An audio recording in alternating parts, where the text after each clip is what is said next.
Hello everyone and welcome back to The Strategizer, where we take a look at everything strategy and strategically based. Today we are looking at the new Black Widow hero from Marvel Dice Throne. And I hope you enjoyed the video. If you do, don't forget to like and subscribe. And if you want to see more, hit the notification bell. Next video will be a review on Black Panther, but that's not what we're looking at today. What we're looking at today is Black Widow. So let's just get straight into it, because I have a lot to say about her, and I don't want this video going for forever. So here we go. Black Widow is in the black crate. She is a difficulty level, I'm actually not sure, I'm going to check right now. 4, difficulty level 4. I feel like she deserves a 5. She's kind of, complexity level. She's pretty complex. Alright, yeah, let's just jump straight in. Let's start with her sass effects. Her first sass effect, Covert Ops, unique sass effect, stack limit 3. Used to look at or rearrange cards. You may spend this token once per turn during your main phase to do one of the following things. Once per turn during your main phase. Okay? Stack limit 3, though. Put an ability upgrade from your hand into play. For free, obviously. Or, you can look at the top 3 cards of your deck. If none of them are ability upgrades, you may reveal these cards and search your deck for an ability upgrade. Show it to your opponent and add it to your hand. Then shuffle your deck. Basically, what this means is that you're going to look at your top 3 cards. And if none of them are abilities, you're just going to prove it to your opponent, find any ability you want, show them what it is, and then put it into your hand. It's as simple as that. Or you just put them back in any order, so you know when your abilities are coming up. This token may not be transferred or removed by any means. It's a very good status effect, but you'll explain why it can be that you'll see why it can be that overpowered in just a moment. Agility, positive sass effect, stack to limit 2. Spend and roll 1 to 3 to avoid half damage. When a player with this token receives damage, they may spend it and roll 1 dice. If the outcome is 1 to 3, prevent half incoming damage rounded up. Now, how this is going to work is that if you're going to take damage, you're going to roll it and hope you get to take half. And if you have your stack limit 2 and you succeed, you can roll again. So if you succeed twice, you basically get rid of the entire damage. You're not getting rid of 3/4 because half and then half of half, because it's happening simultaneously, the 2 agilities. But if you fail one and then succeed the other, it's just half. So think of it that way.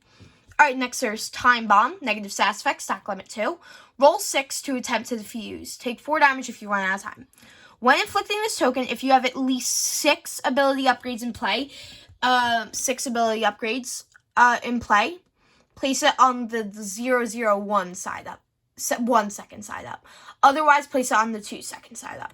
During their upkeep phase, a player with this token must roll 1 dice. On 1 to 5, advance the Time Bomb, or on 6, remove this token. Now, advancing it here, if you want to read exactly what it says, but how it works is that you're going to either flip 2 second to 1 second, or you're going to remove the token and make them take 4 undefendable damage to your opponent.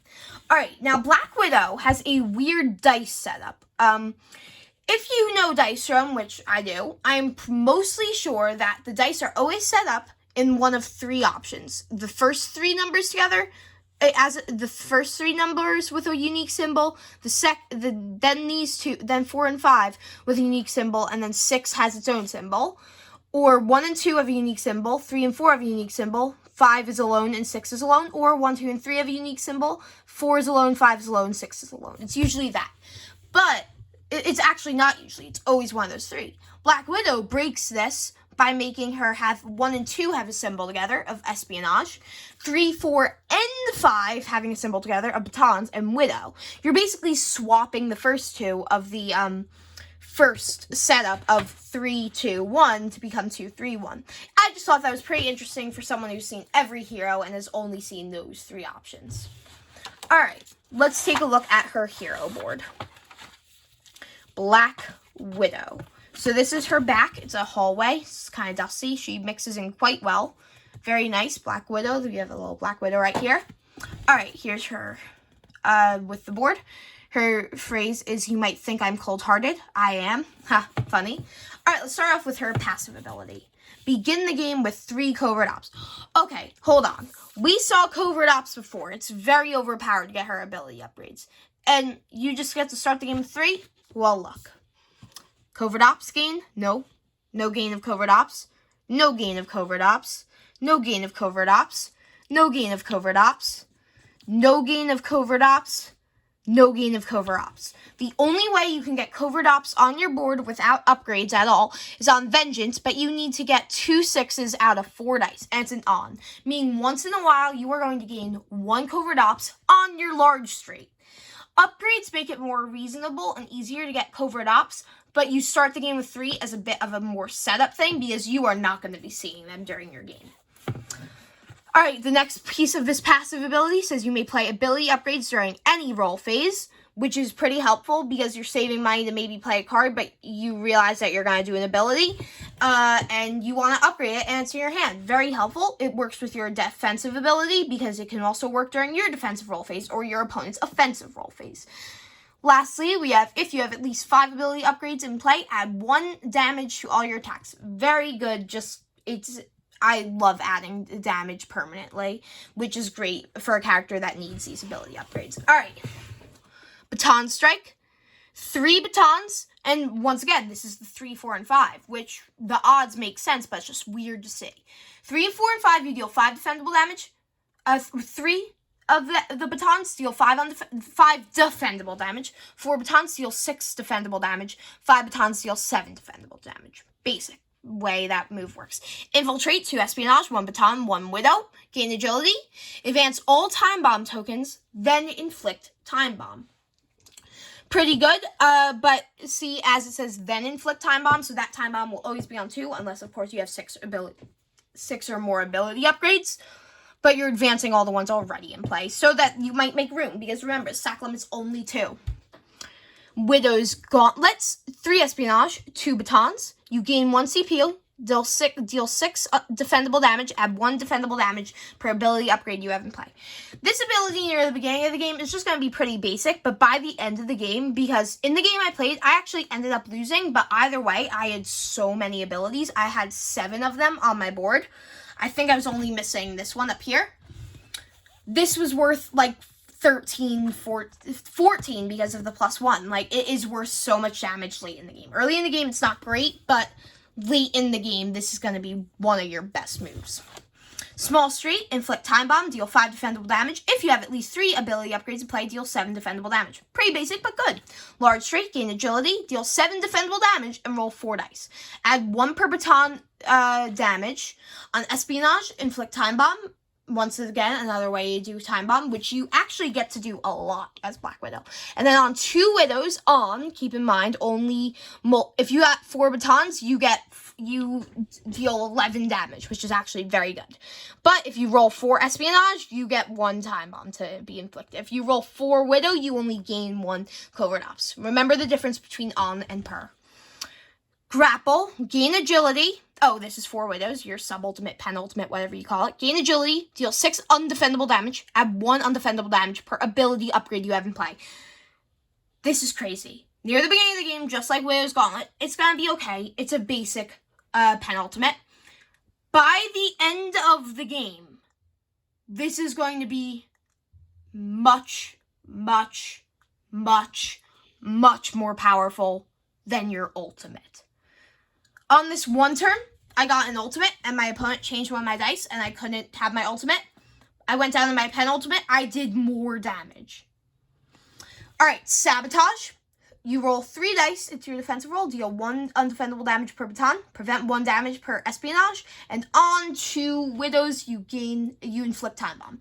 If you have at least 4 ability upgrades in play, you may re-roll any of these dice. Pretty good. Oh, I forgot to mention, Grapple is another ability. If you have at least 2 ability upgrades applied, gain 1 CP. Another just good thing. Alright, the ultimate, Widow's Bite. 5 widows. Search your deck for up to 2 ability upgrades and put them into play. Then shuffle your deck. Inflict time bomb, deal 10 damage. Overall, this will be 14 damage. But like I said, early in the game, this is great. Getting 2 ability upgrades, and while this is your strongest move. But later in the game, like, I had my ultimate, and I would only be able to put out Grapple, too, because I already had the other 7 out in play, all the other upgrades. Like, it switches later in the game to make Grapple a much more powerful move than Widow's Bite. It's pretty crazy that the ultimate isn't your strongest move the entire game. That's just another fun thing about Black Widow. Alright, so I'm going to highlight a bit design choices. as I've been saying in each of these review videos, I believe this is Kickstarter exclusive. The waviness and design of each dice. Very nice. We have her combat point dial, which is her running along, about to attack. And her health dial, where she just put out her baton and is getting ready for a battle, looking back. Just some design choices I wanted to show off. Also, this is a very nice looking stats pack. I don't know. It's just kind of pleasing to hold. It's like ammo. No, it's like aiming at something, you know? Alright. I'm going to highlight some cards and then I'll tell you my thoughts. Her promo card, which you can get separately or with your Kickstarter, is Smokescreen, main phase card, 0 CP. Roll 1 dice on Widow or your 6, like they all were. When you roll your 6, you get something. Gain Covert Ops. Yes, there are a lot of cards. Not a lot. There's a few cards that give you Covert Ops. And Inflict Time Bomb on a chosen opponent. On any other outcome, draw 1 card. Basic promo stuff. Then we have Cunning, 2 CP main phase card. Look at the top 5 cards of your deck, reveal all ability upgrades to your opponent, and then add them to your hand. Put all remaining cards back in any order. Very good. It's just a better version of Covert Ops, and since there's only 1 in your deck, like, it's not too overpowered. It's just better Covert Ops that you get to do once. Alright, since her whole thing's about ability upgrades, I don't usually do this, going over all her abilities upgrades, but I am for her. I'm just going to go in order. Baton Strike, 2. 1 CP main phase card. Instead of 5, 6, 7 damage for the 3, 4, 5 respectively, it's now 6, 7, 8. When this card is played, force an opponent to reveal your hand to you. Pretty fun.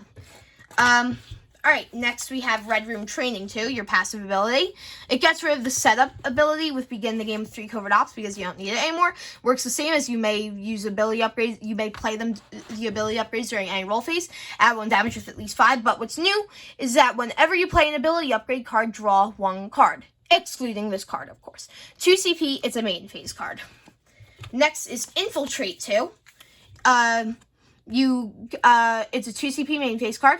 Gain agility, inflict time bomb, then advance all time bomb tokens. Now, as you might remember, it's kind of similar, but you might not see the difference. The difference actually is you advance the time bomb tokens after.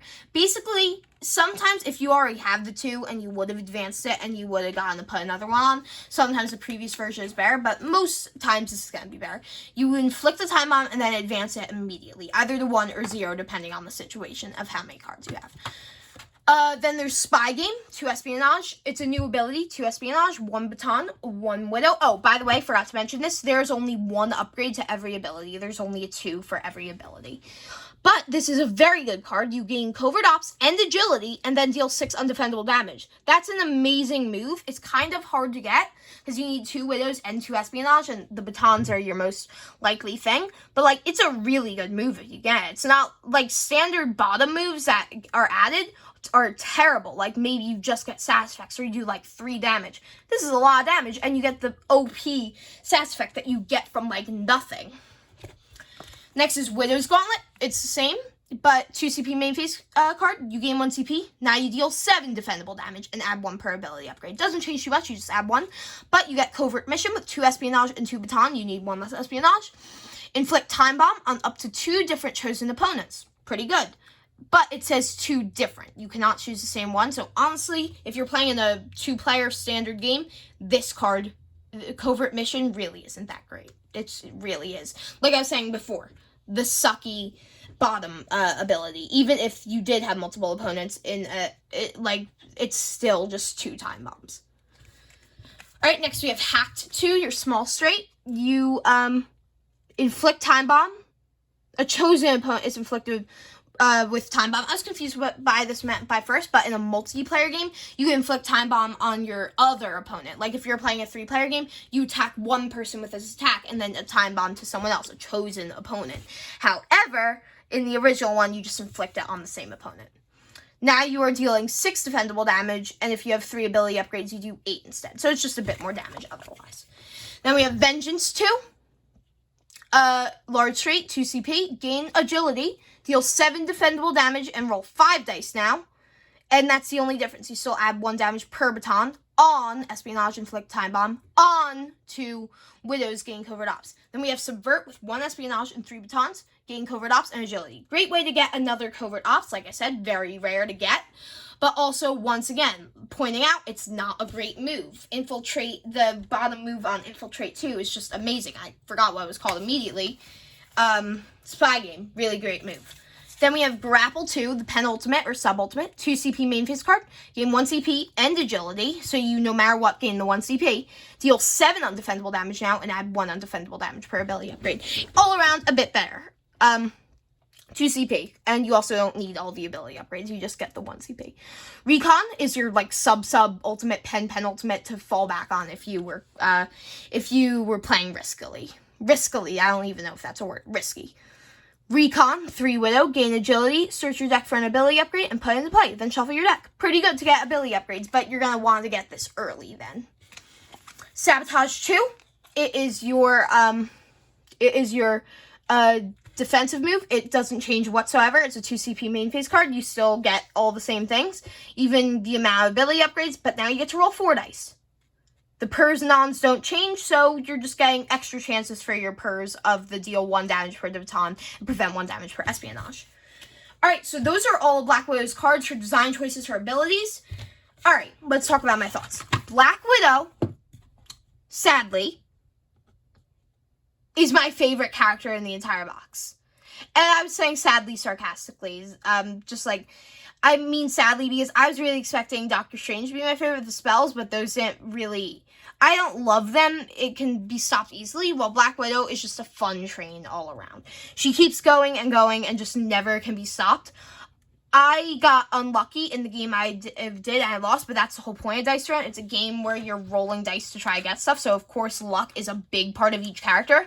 And luck really didn't affect her too much. I was only like a few hit points behind, and I probably could have won. I just got unlucky on my last 2 turns. But like, I really wasn't expecting her to be that fun, especially because it was just ability upgrades, while other characters incorporate really new ideas. But, like, Black Widow is my favorite character. I've played every character in the box so far. She's amazing. She is epic, awesome. Like, there is, like, nothing else I can say except for that she's amazing. She comes with Doctor Strange, who I'd definitely say is my second favorite. The spells are really affected by luck, and it just makes him less fun when you're never using them. While Black Widow is always using her ability upgrades and just keep going and going and going. I feel like the idea of enhancing an idea already in Dice Throne honestly hits better than a whole new idea, because it makes someone who's loved Dice Run for so long feel rewarded for knowing how to do this stuff, making Black Widow stronger with the ability upgrades. She is my seal of super approval. Like, immediately get the Doctor Strange Black Widow box. She is amazing. And I will see you all next time. Bye!